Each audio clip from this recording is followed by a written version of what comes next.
So I was raised in the church. I grew up in a Christian home.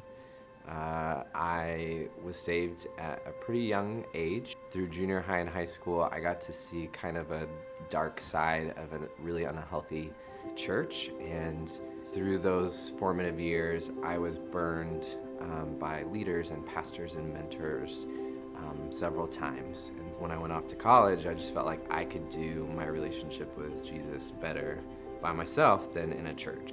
And then I went to college in Las Vegas. I jumped into partying and drinking and clubbing and just over time got further and further away from God. And then the summer between my sophomore and junior year, a girl that I was dating was killed in a sudden and tragic car wreck. It really destroyed me. I was in a pit of grief and despair for a number of years, and I blamed God for her death.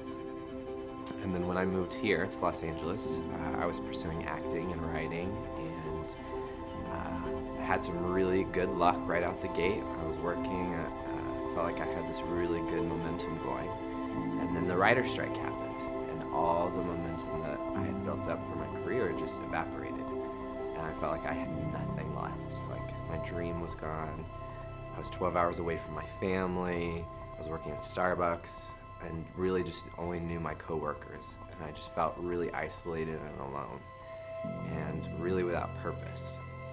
And so I remember just being in my room one day, and I just felt this nudge pull my attention over to my bookcase, and I saw this book that my mom had bought me several years before, The Purpose-Driven Life. Because I felt like I had no purpose, this would be the perfect book to read. So I pulled it off the shelf and started reading and committed to reading it for the next 30 days, and it changed my life.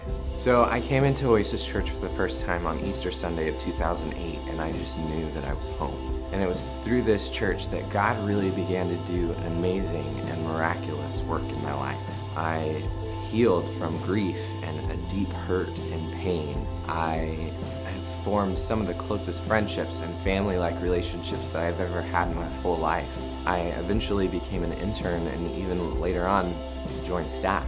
But the most important thing I've learned in my 8-year journey here at Oasis is that I've rediscovered my purpose, and it's in Jesus. And now looking back, I can see how God has been speaking to me and guiding me all along the way. And I'm still on a journey. I don't have everything figured out. But what I have figured out is that God's plans for me are good and that I can trust His voice.